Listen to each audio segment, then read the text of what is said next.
22 days away from the NFL draft in Las Vegas, and it's safe to say that the Carolina Panthers have the most interesting decision to make in the top 10 of the draft in a couple weeks. We'll get into that right now here on Locked On Panthers. You are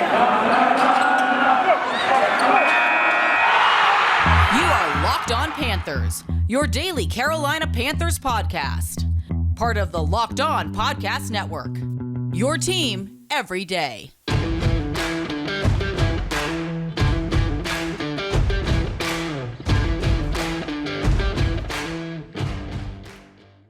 Welcome into another edition of the Locked On Panthers podcast, a part of the Locked On Podcast Network. I'm your host, as always, Julian Council, talking Carolina Panthers with you every Monday through Friday, your team every day. Make sure to watch the show and subscribe to the show over on YouTube. And thanks to everyone who has done that so far. I think if you go right here in this little corner, there's a button. So just click that, click subscribe, and watch every single episode of the show. We're going to be doing live shows coming up here with the NFL draft in just a couple of days. Well, I guess more than a couple of days, 22 days.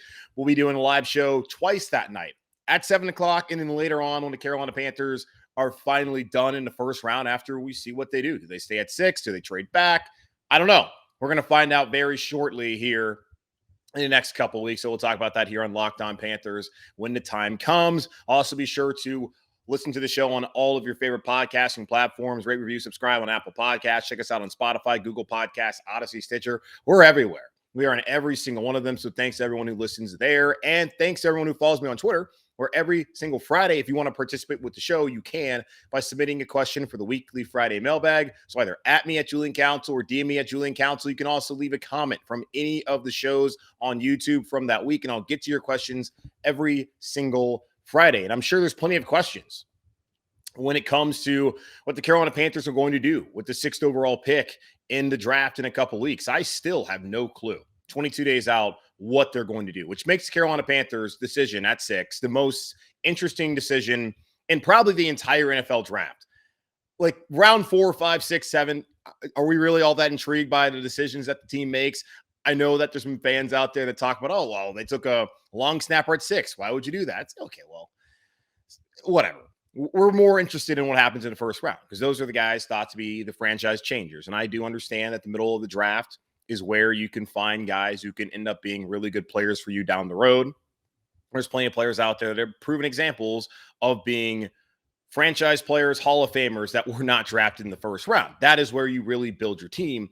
But that first round pick, especially when you look here in Carolina, where you only have one pick in the first 3 rounds currently, as of this recording, that is such an important pick to get right in the way that free agency is set up. The Panthers have a decision to make there at 6. Like they can trade back and try to get more picks for the second round and third round to be able to be active on that Friday. I'm sure they still will be trying to find a way to get in there, or they could just stay right there at 6 and take best player available or go what they need. And we know what the needs are. The top 2 needs on this roster for the Carolina Panthers are left tackle and quarterback. And there's an argument to be made that left tackle is not a need. I know there's some of you out there who believe that Brady Christensen is a long-term answer, that he should have gotten more snaps last year, which I will not argue with you at all, that he likely should have gotten more snaps. I know the Panthers wanted to bring him along a little bit slower after the pandemic season at BYU and then being a third-round pick. You know, hey, they didn't want to throw him out there right away. Instead, they brought in Cam Irving, and we saw how that happened before they drafted Brady Christensen, but still, they wanted to bring him along slower. He came in, played pretty well at the end of the season. Now, the advanced analytics, Football Outsiders, Pro Football Focus will argue otherwise, that he was really not that great, but still. James Campen, the new offensive line coach here in Carolina, has said that he thinks Brady Christensen can play left tackle. Scott Fitter, the general manager in Carolina, said the same thing, that they feel comfortable with Brady Christensen and they feel comfortable with the state of the offensive line right now. For me, I would feel better if they were able to get someone there at 6 who could, without a doubt, and fingers crossed, obviously, nothing's guaranteed with whoever you draft. Panthers have a pretty long history of being successful when it comes to drafting guys in the first round. Of the recent memory, the only one that didn't really work out like over the last 10 years was Vernon Butler. Other than that, you've had plenty of great players pan out here for the Carolina Panthers coming out of the first round. So I looked at 6, and I would love a left tackle. Now, there's also the conversation of a quarterback, and we'll continue to have a conversation as the Panthers were very active We had heard the reports from Peter Schrager and everyone out there that the Panthers would be aggressive once again in trying to procure a quarterback of the future after the Sam Darnold experiment did not work last year. The team also says they think Sam Darnold's going to take a leap. But as I've told you several times now, if they really believe that, then they would not be bringing in every quarterback that has a pulse that's eligible for the draft this upcoming April in a couple weeks. So Desmond Ridder, I saw, is going to be coming in on Tuesday of next week. They're going to talk to Kenny Pickett again, Matt Corral, Malik Willis, Bailey Z from Western Kentucky. Don't know his last name. They're going to bring in all these guys, talk to him. Sam Howell as well from North Carolina, local kid who played at Sun Valley High School here in the Charlotte area. They're going to talk to all of them, and they're very interested in all of them. Now, only 3 of them maybe are going to be considered, I guess, the first-round talents, and that's Matt Corral, Kenny Pickett, and, of course, Malik Willis, who, if they're going to take a quarterback at all, especially at 6, that would be the guy I want to see. It would probably be Willis, then Corral, and then I really don't have any interest in Kenny Pickett at all. Maybe Kenny Pickett comes here and plays well. That would be great, and that would be a dream for all of us. I just don't really buy the Kenny Pickett hype at all. I understand the argument for him as he's the most ready to come in, but what does it look like long-term? Can he be good enough to elevate this offense all around him? And it's just not, hey, plug him in. He's got enough players around him. You can get to the playoffs, but can you advance to the playoffs? And more importantly, can you hoist the Lombardi Trophy and have a parade down Mint Street here in Uptown Charlotte? We will find out down the road if that's going to be the case, if they do cross that bridge and go with Kenny Pickett. But there's 2 options. If you look at it for the Carolina Panthers, it's left tackle or quarterback. And we don't really know which one they're leaning on. I saw the report I talked about last week from Ellis Williams of the Charlotte Observer saying that the 3 players the Carolina Panthers would love to take there at 6. Ike Ekwonu from NC State, a tackle. Evan Neal from Alabama, a tackle. And then Malik Willis, a quarterback from Liberty. If they get any of those 3 players, you have to be happy about that. But there's also the conversation and a debate of best player available. And I bring that up because there's some thoughts. And I saw Jonathan Alexander, the Charlotte Observer, that the Carolina Panthers, for the 3rd straight year, could use their first-round pick on a defensive player. Would that upset you, or would you be fine with it? We'll get into that here in just a moment on Locked On Panthers. Shady Rays is an independent sunglasses company that gives you the features of $200 sunglasses for a fraction of the price. That means polarized lenses, well-constructed durable frames, and premium high-end finishes. Also, something you won't find anywhere else is Shady Rays' insane protection program. Shady Rays includes lost and broken protection on every single pair. They will send you a brand new pair if you lose them, no matter what happened. Give them the try, and if you don't love them, you'll pay nothing. It's as simple as that. Plus, 10 meals are donated to fight hunger in America when you shop with Shady Rays. Exclusively for our listeners, head to shadyrays.com and use promo code LOCKEDON to get 50% off 2 or more pairs of polarized sunglasses. That's code LOCKEDON for the best deal of the season. 50% off 2 or more pairs of Shady Rays sunglasses, backed by over 150,000 verified 5-star reviews. Something I was surprised to see before recording the show here on Wednesday afternoon was an article from Jonathan Jones of the Charlotte Observer. Not Jonathan Jones, Jonathan Alexander of the Charlotte Observer. Jonathan Jones, formerly of the Charlotte Observer, now was at Sports Illustrated. We had him on the show a couple weeks ago. Now with CBSSports.com. But Jonathan Alexander, also a University of North Carolina alumnus. That's the right term, right? Yeah. He covers the Panthers. Does a fantastic job with Ellis Williams. Those 2 guys covering the beat. Both of them, like I said, do a great job. I was surprised to see the headline that he put out there that the Panthers may use another first-round pick on defense. Here's why they're open to it.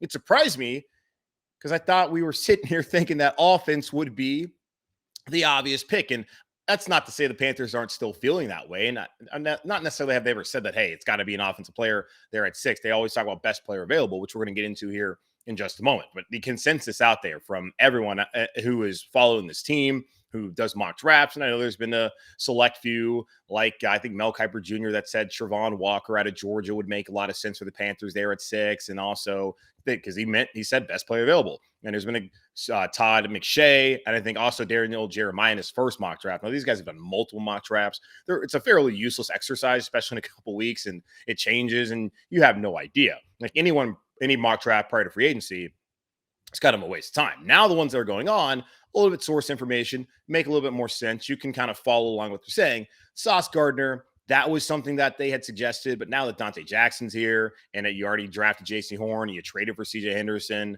there's no reason for the Carolina Panthers to or not trade, but to draft a cornerback at 6. Like Gardner might be a great player, but we already have Dante. We already have JC Horn, and you have other players that you hope are going to grow and develop and be the type of players that you want here in Charlotte that can help the Carolina Panthers win down the road.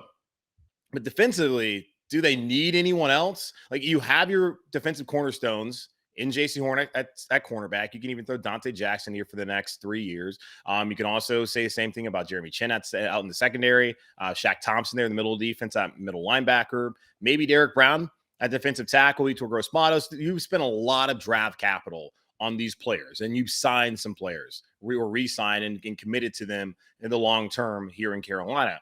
Knowing that, it doesn't really seem like it's time for the Panthers to do that. And they came out months ago,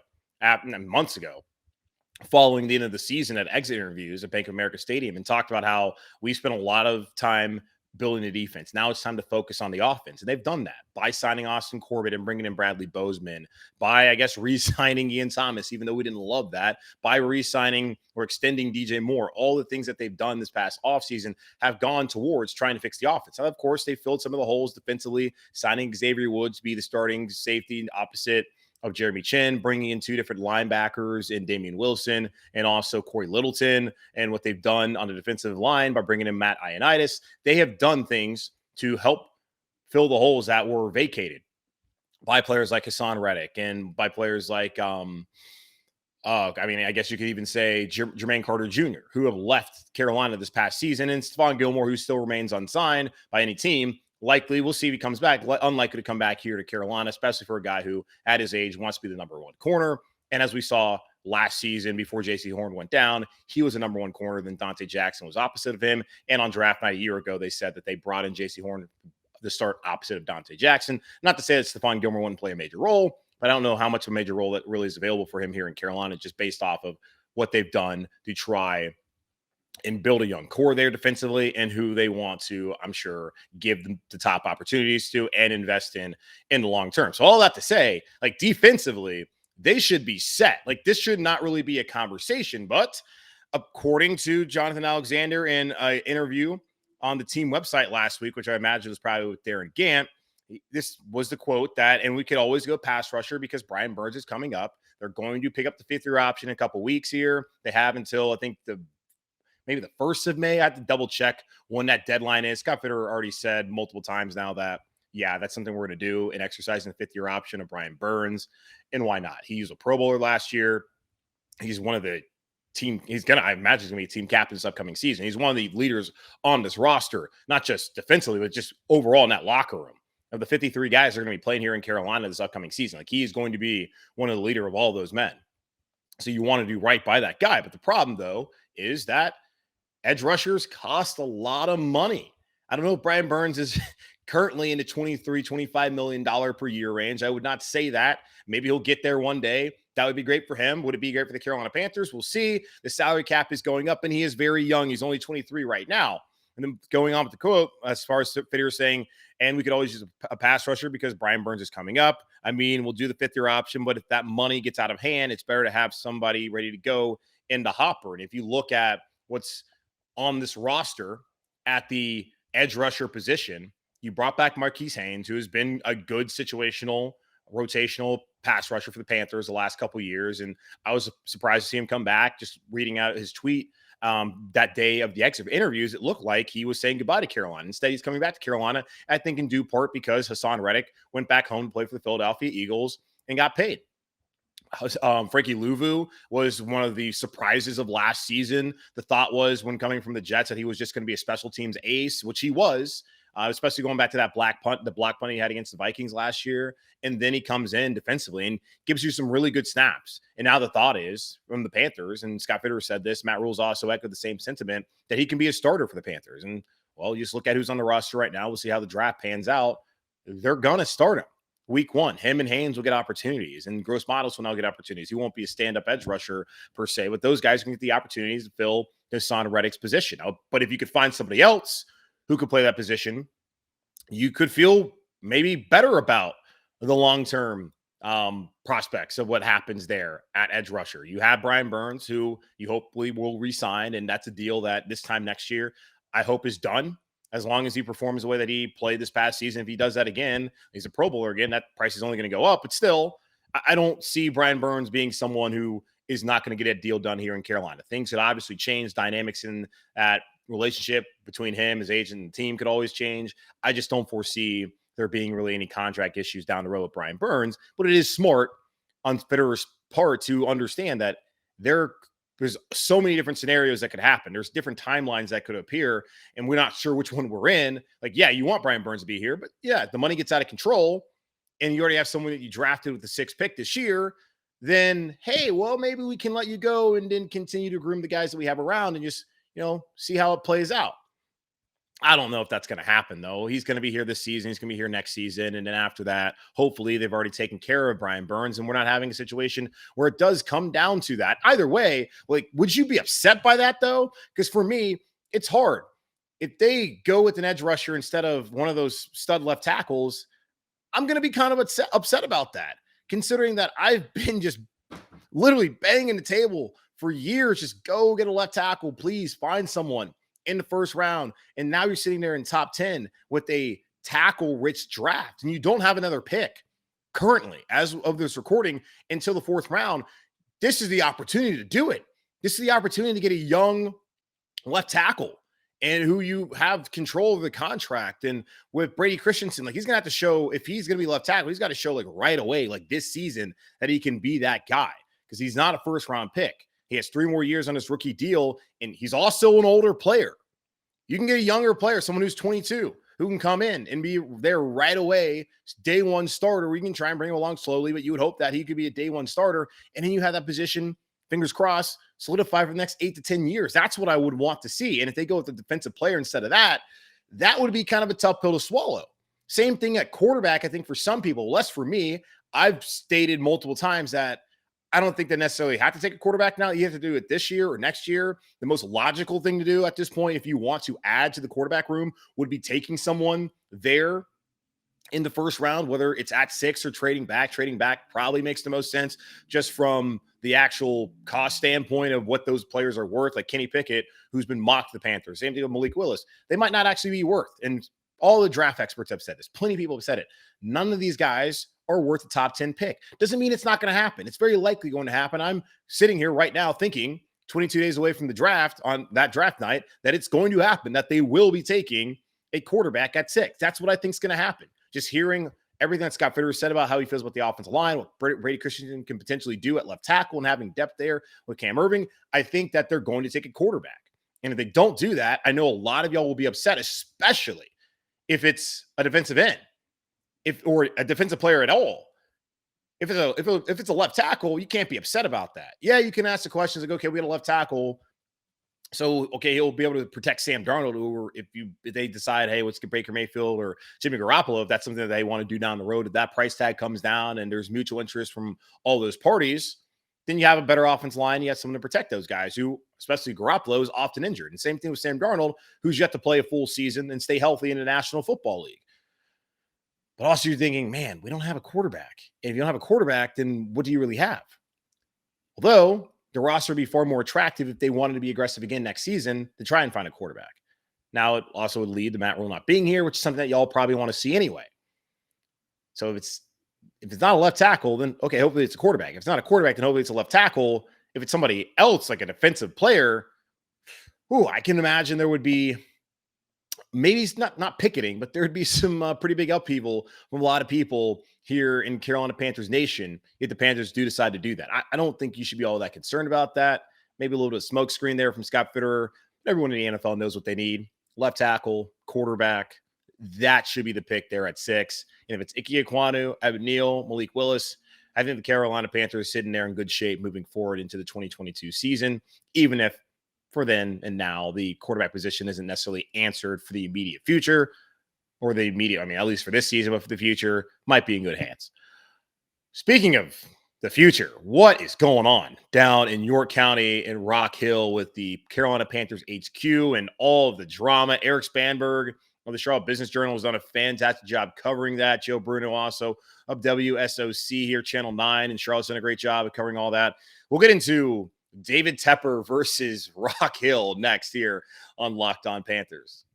I want to give a big shout out to anyone who right now on April 6th has stuck to their New Year's resolution. Like, I've never been a big resolution guy, to be honest with you, but this year I decided, all right, let's do it. Let's try it out. And thanks to Built Bar, I've been able to stick to my resolution of eating right. And it almost feels like I don't really have a resolution because I actually enjoy eating them. I also enjoy the Built Bar Puffs. If you haven't tried the Built Bar Puffs, you're missing out on one of Built Bar's best tasting bars. Puffs are the first ever protein infused marshmallow. They're fluffy, they're marshmallowy. They're not just a protein bar, they're a treat, and they're covered in 100% real chocolate. Matter of fact, every single Built Bar is covered in 100% real chocolate. Yes, Puffs included. That's 100% real chocolate on every single Built Bar. They're low calorie, high protein. Replace your candy bars with these. They're better tasting and they're better for you. So go to built.com right now and use promo code LOCK15 and get 15% off your first order. Use promo code LOCK15 for 15% off at built.com. Woo boy, what a mess that we have here going on in Rock Hill, South Carolina, between David Tepper, York County, and the city of Rock Hill as they try to figure out what to do with the Carolina Panthers practice facility in HQ. To update anyone who has somehow missed this, David Tepper a month ago decided that he was going to pause construction of the team's future home. We'll put future in quotes because we have no idea how it's going to play out because Rock Hill was late on the payments. And so basically how we got here, Rock Hill, York County, and South Carolina made financial commitments to David Tepper for the practice facility in HQ. Work started. Rock Hill failed to issue the bonds for the infrastructure. Tepper stopped working. York County now wants David Tepper to fund everything, but he'll be reimbursed. And David Tepper has not said yes or no to the deal as of this point in time. I read like 7 different Charlotte Business Journal articles on Tuesday night, just trying to figure out what exactly is the nuances of the situation from how I best understand it. And this is thank you to Eric Spanberg, who's done a great job covering the story. For how I best understand it, when it comes to the bonds down there in Rock Hill does not have the money to just flat out, hey, give it to David Tepper. They have to ask a loan company to loan them the millions of dollars to give to a billionaire, a man who's worth $16.7 billion. This is new news this week that David Tepper became one of the top 10 richest sports owners, I think, in America. He's the richest owner in the NFL.